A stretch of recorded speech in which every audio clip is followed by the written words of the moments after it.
ಓಂ ನಮಃ ಶಿವಾಯ, ಓಂ ನಮಃ ಶಿವಾಯ, ಓಂ ನಮಃ ಶಿವಾಯ.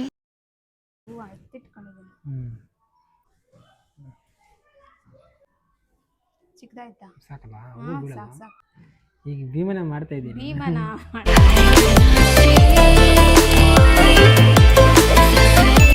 ನಮಸ್ತೆ ಸ್ನೇಹಿತರೆ, welcome back to Shri super vlogs. ಎಲ್ಲರೂ ಹೇಗಿದ್ದೀರಾ? ಎಲ್ಲರೂ ಆರಾಮಾಗಿದ್ದೀರಾ ಅಂತ ಭಾವಿಸ್ತೀನಿ. ಆಷಾಢ ಮಾಸ ಮುಗಿಸ್ಕೊಂಡು ಶ್ರಾವಣಕ್ಕೆ ಬಂದಿದ್ದೀವಿ. ಸಾಲು ಸಾಲಾಗಿ ಬರುವ ಹಬ್ಬಗಳದ್ದೇ ರಾಜ್ಯಭಾರ. ಆದರೆ ಆಷಾಢ ಮಾಸದಲ್ಲಿ ನಾವು ಮಾಡಿದ ಜ್ಯೋತಿರ್ಭೀಮೇಶ್ವರ ವ್ರತದ ಪೌರಾಣಿಕ ಹಿನ್ನೆಲೆ ಎಷ್ಟೋ ಜನಕ್ಕೆ ಗೊತ್ತಿಲ್ಲ.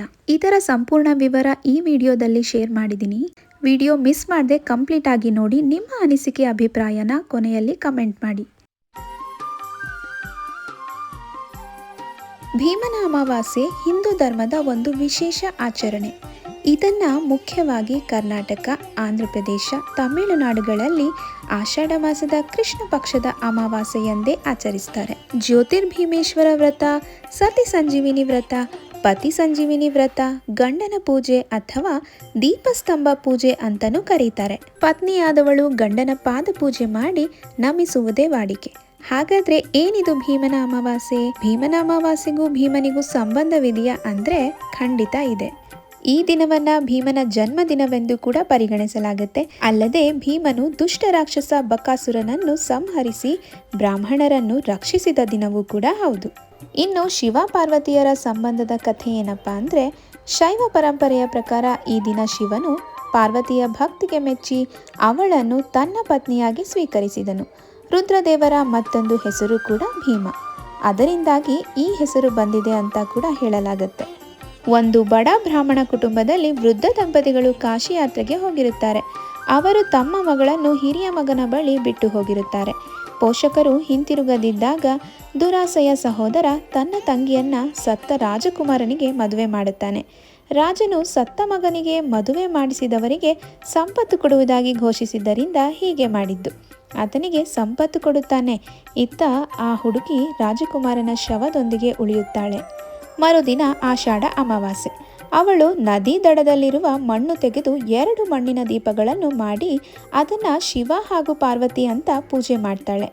ಆಕೆಯ ಭಕ್ತಿಗೆ ಮೆಚ್ಚಿದ ಶಿವ ಪಾರ್ವತಿಯರು ಪ್ರತ್ಯಕ್ಷರಾಗಿ ರಾಜಕುಮಾರನಿಗೆ ಜೀವ ತುಂಬುತ್ತಾರೆ. ಅಂದಿನಿಂದ ಅವಳು ದೀರ್ಘ ಸುಮಂಗಲಿಯಾಗಿ ಬದುಕುತ್ತಾಳೆ. ಈ ಘಟನೆ ನಡೆದ ಬಳಿಕ ಪ್ರತಿ ಮದುವೆಯಾದ ಹೆಣ್ಣು ಮಕ್ಕಳು ತಮ್ಮ ಗಂಡಂದಿರ ದೀರ್ಘಾಯುಷ್ಯಕ್ಕೆ ಪೂಜೆ ನಡೆಸ್ತಾರೆ. ಮದುವೆ ಆಗದಿರುವ ಹೆಣ್ಣು ಮಕ್ಕಳು ಒಳ್ಳೆ ಗಂಡ ಸಿಗಲಿ ಅಂತ ಪೂಜೆ ನಡೆಸ್ತಾರೆ. ಆಷಾಢ ಮಾಸವನ್ನ ಸಾಮಾನ್ಯವಾಗಿ ಅಶುಭವೆಂದೇ ಪರಿಗಣಿಸ್ತಾರೆ.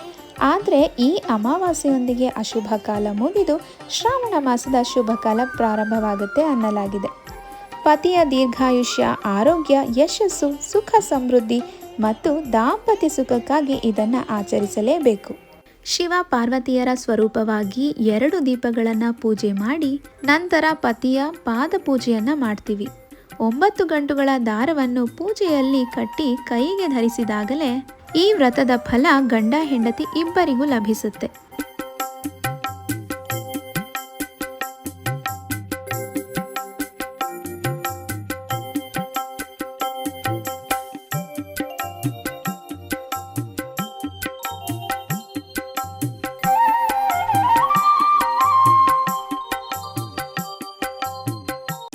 ಮದುವೆಯಾದ ಮೊದಲ ವರ್ಷದಿಂದ ಈ ವ್ರತ ಆರಂಭವಾಗುತ್ತೆ. 9 ವರ್ಷಗಳು ಪೂರ್ಣಗೊಂಡ ಬಳಿಕ ವ್ರತದ ಉದ್ಯಾಪನವನ್ನು ಮಾಡಲಾಗುತ್ತೆ. ಕೆಲವು ಕುಟುಂಬಗಳಲ್ಲಿ 9 ವರ್ಷಗಳ ನಂತರವೂ ಕೂಡ ಪ್ರತಿ ವರ್ಷವೂ ಈ ಆಚರಣೆಯನ್ನು ಮುಂದುವರಿಸ್ತಾರೆ. ಅದು ಅವರವರ ಅನುಕೂಲಕ್ಕೆ ತಕ್ಕಂತೆ. ನಾನು ನೀಡಿದ ಪೌರಾಣಿಕ ಹಿನ್ನೆಲೆಯ ಸಂಪೂರ್ಣ ಮಾಹಿತಿ ನಿಮಗೆಲ್ಲರಿಗೂ ಇಷ್ಟ ಆಗಿದ್ರೆ ವಿಡಿಯೋನ ಲೈಕ್ ಮಾಡಿ. ನಮ್ಮ ಹಿಂದೂ ಧರ್ಮದ ಪೂಜೆ ಅಂದರೆ ಕೇವಲ ಸೋಷಿಯಲ್ ಮೀಡಿಯಾದಲ್ಲಿ ರೀಲ್ಸ್ ಅಥವಾ ಫೋಟೋ ಶೇರ್ ಮಾಡುವಂಥ ಪ್ರದರ್ಶನ ಅಲ್ಲ. ಅದು ಮನಸ್ಸಿನ ಶುದ್ಧತೆ, ಏಕಾಗ್ರತೆ ಮತ್ತು ದೇವರೊಂದಿಗೆ ಮಾಡುವ ಆಂತರಿಕ ಸಂಪರ್ಕ. ಪೂಜೆ ನೈಜ ಭಕ್ತಿಯಿಂದ ತುಂಬಿರಲಿ, ನಂಬಿಕೆಯ ಪ್ರತೀಕವಾಗಿರಲಿ. ನಾವು ನುಡಿಯುವ ಮಾತುಗಳು, ಮಾಡುವ ಕೆಲಸಗಳು ಪ್ರತಿಯೊಬ್ಬರಿಗೂ ಸ್ಫೂರ್ತಿದಾಯಕವಾಗಿರಲಿ. ನನ್ನ ಪ್ರತಿಯೊಂದು ವಿಡಿಯೋವನ್ನು ನೋಡಿ ಇಷ್ಟಪಡ್ತಿರೋ ಎಲ್ಲರಿಗೂ ಮನಸ್ಫೂರ್ತಿಯಾಗಿ ಧನ್ಯವಾದ ತಿಳಿಸ್ತೀನಿ. ವಿಡಿಯೋಗಳಲ್ಲಿ ನಾನು ತಿಳಿಸಿರುವ ಮಾಹಿತಿ ಇಷ್ಟ ಆಗಿದ್ರೆ ಖಂಡಿತವಾಗ್ಲೂ ಶೇರ್ ಮಾಡಿ, ಸಬ್ಸ್ಕ್ರೈಬ್ ಮಾಡೋದನ್ನು ಮರಿಬೇಡಿ. ಮುಂದಿನ ವಿಡಿಯೋ ಜೊತೆ ಮತ್ತೆ ಸಿಗ್ತೀನಿ.